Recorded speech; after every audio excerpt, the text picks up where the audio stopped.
Back on the SportsMax Zone, still talking football. Jamaica gave another underwhelming performance in CONCACAF World Cup qualifying on Sunday evening at the National Stadium in Kingston, where they went down by 3-0 to Panama. Head coach Theodore Whitmore made 8 changes to the starting lineup, which went down 2-1 away to Mexico on Thursday night, as the West Ham striker Mikel Antonio made his debut, but the national team gave another insipid performance as they remained rooted to the bottom of the standings.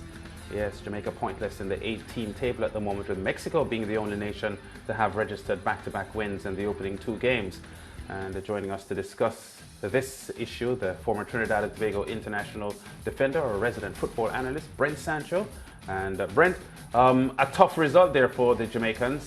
Coming off the Mexico defeat, there was the feeling that the team had been back home, would probably have a better result against Panama, but the performance was worse than it was against the Mexicans, and the scoreline was a heavier defeat in the end. How do you assess the Jamaica performance, Brent? I point you to the statistics first of all in yesterday's game, where the Jamaicans conceded possession and just about lost in every aspect of the game. If you look at shots on target, corners forced, ball possession, passes, passing accuracy, 22 fouls by the Jamaicans to 12. The numbers there reading pretty poorly for the Jamaica Reggae Boys. How disappointing was that performance, Brent, as far as you're concerned, for the Reggae Boys? Well, I'll go as far, Lance, as to say it's probably the worst performance I've seen by a Jamaican team in the office from my recollection. It was toothless. It was filled with errors, mistake. It was just a calamity. There was so much optimism coming into this team, into this game. I remember saying on this very show that I think it's the best Jamaican team selected on paper that I've ever seen, and maybe the best Caribbean team selected on paper. However, as we all know, paper don't play football.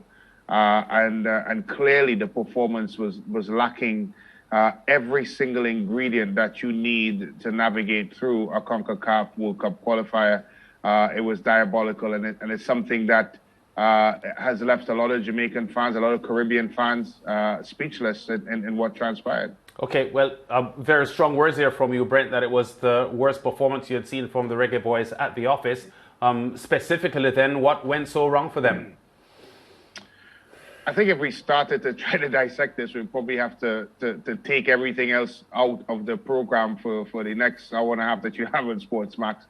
But I think if you start really as to the application by the players, it was very, very poor. When you're playing a home game, we talked about points, we talked about how do you navigate through CONCACAF. A lot of it is being able to win at home. And one of the strong points for Jamaica's success in their last World Cup campaign that they qualified for was their strength at home. And if you are playing at home, whether there's no fans or not, you have to be dominant. You have to play on the front foot. You have to be the aggressor. Certainly, Jamaica was not. There was periods in the game, it looked like 11 strangers that just met. And so be it. It is really 11 strangers just met and was playing a football. And it was void of everything that you would expect from a team with the type of individual capabilities within the squad. And of course, the question marks now would start be pointing over the coach's head. As much as I hate going down that type of road, you really have to suggest what transpired and what was the game plan going into this. It certainly didn't look like Jamaica had one, and it was a difference in the game. Yeah, Brent, it's no question that the performance by the Jamaican team was poor. There's no two ways about that. But is there a sense of underestimating Panama here as well? Because they played a very good game, to be honest. They were clinically very, very efficient on the field, and head-to-head, the Jamaicans have only beaten Panama 3 times in their 14 or 15 games, 7 Panama victories. So head-to-head, Panama does have a successful record against the Jamaica team. So I'm saying that to say, did Jamaicans feel a little complacent or were underestimating Panama going into this fixture? Not necessarily the team, Brent. I'm talking about the fans, because most fans felt with a beefed up team with many internationals from England playing and so on, they should be able to take care of Panama. So I'm not talking about the team itself now. I mean the fans looking on. May they have been a little ignorant to the head-to-head between these two teams. Well, let me say this to all of the fans that may be watching this program. There's not going to be an easy game in this phase of the World Cup qualifier. So you could shelve those thoughts. Panama was very organized, as you rightfully say, and they gave everything that you expect from a Panamanian team. Athletic, well organized, as I mentioned, very balanced, and have a very good understanding as to what qualification football is all about. They knew when to press high, they knew when to drop deep, and they played well within themselves, which is, when they are on par, a very good, strong, solid unit that can give any team in CONCACAF a run for their money. I think where Jamaica fell short is that they, as I said, they not only lack ideas, but they just never showed the kind of quality that was on display. Now, in football, you can pick the 11 best players. I know we did it one time on this program where we tried to select the 11 best players ever to play the sport. But I can tell you what, Lance, if you put them on a field and there's no chemistry, there's no team spirit and no team playing like a team, you're probably going to lose to even the boys from SportsMax that play small goal on the afternoons. And that's a fact. That's the way football is. You have to be able to have the team chemistry. We saw it with France in the Euros, for example, which is a very recent memory. And that is the scenario. There was no cohesion as a team. And because of that, Jamaica suffered the consequences. And I must admit, Lance, I didn't expect it to go that badly wrong. I knew there would be some, of course, growing pains as it relates to this new team coming together. But I think it went horribly wrong for the Reggae Boys on Sunday. Definitely, Brent. And of course, as analysts and journalists, we try to pinpoint what really went wrong for the Reggae Boys. Who is to blame is a question that a lot of people would have been asking from the time the match ended yesterday.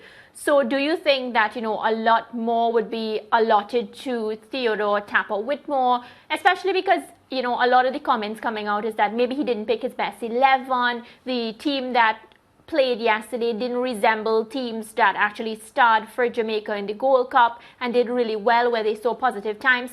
Or is it the JFF, the planning, the coordination? Who would you attribute the blame to and how much? Yeah, that's a good question. I think a lot of people would want to point the finger at the head coach because at the end of the day, the buck stops with him. But you have to put everything into context. And at the end of the day, he would have come in at Friday night from all reports and would have had the team for one day. And any coach that have that sort of artillery waiting in the hotel room will always be tempted to start all of his artillery.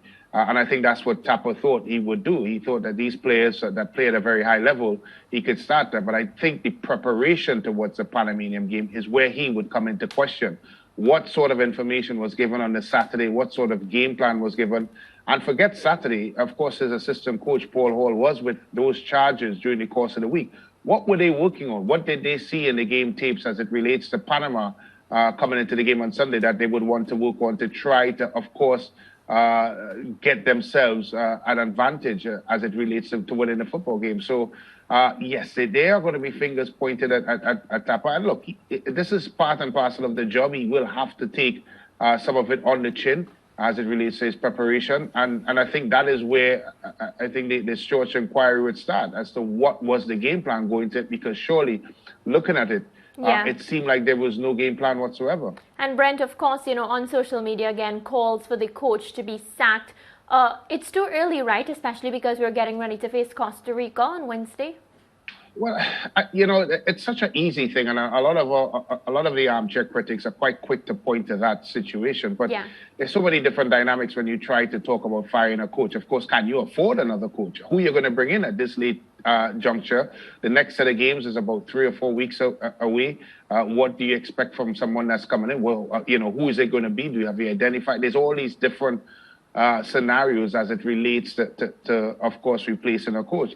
I would say, of course, I think Lance mentioned it the last time we spoke, that a lot of Jamaicans, and rightfully so, would feel that with the type of ability that Jamaica has at its disposal, they should be playing a lot more fluid football, and I tend to agree with that. However, you have to look at things from where we sit. This is a team that was just recently assembled. At least 9 debutants in the team, I believe. And there's no way in world football you can just come up and roll a dice with 9 new players and expect everything to go smooth. And I think that's the challenge that Jamaica has had. Even when they were contemplating bringing back all these players, and I suspect there'll probably be more players joining before this campaign is over. How do you fit into the entire dynamic? And I think that is where the challenge is. Can Tapper do that? And he probably is going to struggle to get it done. Yeah, and just before we go to a break and come back and continue some more discussion, in the post-match press conference, Tapper Whitmore, in trying to defend the poor position, or certainly his tactics, he said that in the session the day before, they had set up not to sit deep, but then they went out onto the field and sat deep and allowed Panama to dictate the game. So he's suggesting that what the fans saw on the field last night isn't what the plan was. But I guess we have to discuss that a little bit more, Brent. We have more to come on Jamaica's disappointing performance in this World Cup qualifier against Panama. We also present the teams already confirmed for the Jamaica Premier League playoffs, all that coming up later. And also, Naomi Osaka is in the spotlight. What next for the Japanese tennis superstar as she continues to battle with mental health issues?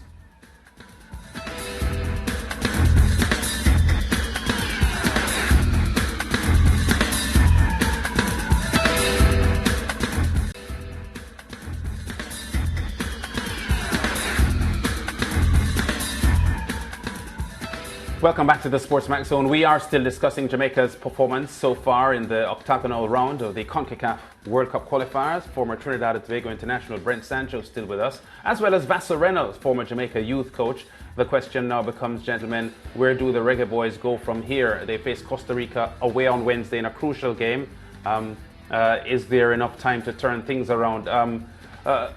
Vassel, let me start here. I ended the segment before by suggesting that in the post-match press conference yesterday, Theodore Whitmore said that on the session they had on Saturday, they set the team up not to play deep, not to allow Panama room, but they went out there and played deep and gave Panama a lot of space to do what they wanted to do. How do you take that post-match comment from Whitmore, because he has gotten a lot of pressure from the fans and a lot of people are calling for him to be sacked based on the dismal performance of the team Sunday?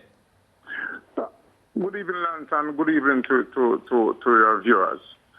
I am a little bit taken aback with that situation, but certainly I saw a level of reluctancy, unwillingness, lack of desire, lack of coordination when I watched the game last night. And so, you know, I am very shocked to have heard that statement compared with what we saw last night, because clearly the team, for most part, especially the first half, sat deep and allowed Panama to dictate the pace. So you're saying that you find it strange that Whitmore is telling the media that that's exactly what they had planned not to do? Maybe not strange, but I was surprised to have heard that. Yes. Because what the coach said, he had practiced with the team. We saw the opposite in terms of our shape and where we would have activated the press. We activate the press in our half, which means that we would have sat deep, far too deep in my mind, and to many viewers. Yeah, obviously because of the 3 matches in 6 days, there was the acceptance, Vassel, that the squad that played against Mexico for the Thursday match would have been different from the Sunday game, and also, you know, going back to the Costa Rica game just a few days after. Do you think that the team that he started was the team that you would have started if you were the coach? Lance, let's face it. If Theodore Whitmore had the full complement of the squad that he had in front of him for the Panama game, if he had that complement for the Mexico game, then the team that played, or a team that started in the Mexico game, it would be a different team. We know that. Let's not go around that. Yes. I am looking at the fact that JFF would have gone on the limb to bring in all these players at a cost, time, everything, and players that we knew and we heard of that they are doing very well in their various leagues. Antonio, Aruf, Pinnock. And so, and they would have been available just for this game. So for me, to have brought them in and all those premises, it would be difficult for the coach to have not given all of or most of those players some minutes. As to whether or not I would have made that amount of change, it depends. I mean, we got reports that some people were suffering from minor injuries and the whole recovery process from playing in the Azteca. So maybe I can understand with all of those explanations given by the coaching staff. And Vassel, of course, more players are set to join the Jamaican team. Do you see this posing more problems for Coach Whitmore? Again, since the resumption of international games after the pandemic, it has always been chop and change in terms of who the coach have as his disposal for various reasons. Some we may argue that could have control. Some it seemed were uncontrollable, like this one that existed where the players were allowed to come in just for this game because of the pandemic in those areas. But what we do need going forward now is to get a 30-man squad that you already decide, or you decide that you're going to prepare physically and mentally, technically, to continue the journey of qualifying for the World Cup. Yeah, and of course, everything that you said sounds really good in the long term. But we're getting ready to face Costa Rica on Wednesday. How can we turn around this team within a few days? Well, certainly, again, I am of the opinion that the coach will be forced to make a lot of changes again because of the unavailability of some of the players that would have played last night. And so the coaching staff now quickly would have to sit down and look at what I think is the best combination and the best balance. I think the selection of the team warrants a deep look into the best balance, what kind of setup if the coaching staff feels that can give them a positive result in Costa Rica. The good thing about it is that I think when we qualified in 1998, we would have lost the first two games. And I think that, and when you look at the points table now, the other teams are not too far off. So a positive result in Costa Rica would be great for us. But to get the positive result, we have to put the right team with the right balance. And what do we do between now and the game? There's hardly anything you can do. So for me, it's more of a mental thing to get it right on Wednesday. And these players are all professionals. So right. I think we should be able to go to Costa Rica and get even a point. A point will not be disastrous at this point in time. All right. Well, Brent Sancho is still with us. Brent, I'd love to hear your opinion as we get set to face Costa Rica. That quick turnaround. We've never picked up a point in a game against Costa Rica. Yeah, I think that's the beauty of CONCACAF football. It comes in quick succession and it gives you the ability to turn results around. I think for Jamaica, you have to look at it. It's only 2 games and with 12 more games, 36 points to play for.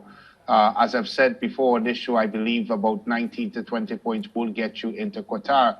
And so Jamaica has to look for that target. Of course, they would be disappointed for not getting a result at home. But this is a Costa Rica team that is not the same Costa Rica team of 2 World Cups ago. It's an aging team, particularly the defensive stalwarts are 30 plus. And I believe it's a Jamaica team that could rattle them if they go with the right mindset. They would have to put this behind them. And not so much the players. I think the coach would have had, of course, his ego bruised a bit from the Jamaica game. He would have to put that behind him and set his charges about to believe that they can get a point. As Vassel rightfully said, a point is not the end of the world. I think if they are to get a point, that would be good for them and it would start and put them on the board. And if you look at the rest of teams, they're right there. They're still bunched up outside of Mexico and Panama. Everyone is still right there in touching distance. This is going to be a World Cup qualifiers that's going to go down to the wire. Jamaica has to realize that. And it starts now for them. They've got 2 games and it's gone. Similar to Trinidad in 2006. We started horribly. And Jamaica in 1998. You can turn things around. But it really does start in Costa Rica. And they're going to have to do the business over there. Yeah. Okay, Brent and Vassel, thanks for talking to us here on the SportsMax Zone. Of course, we do expect the team against Costa Rica to look a lot similar to the one that played against Mexico last week, because the English-based players who played on Sunday are not available. So the setup is likely to look very similar to the Mexico game, which they played okay, and it's just that they didn't get the points. But a lot more to discuss on these issues. Thanks, Brent and Vassel. Have a good one, guys. Yeah, man. As we go to the break, can the Reggae Boys rescue their World Cup campaign? Send us a voice note to 876-564-7661, and your voice note will be played later on the show. Break time.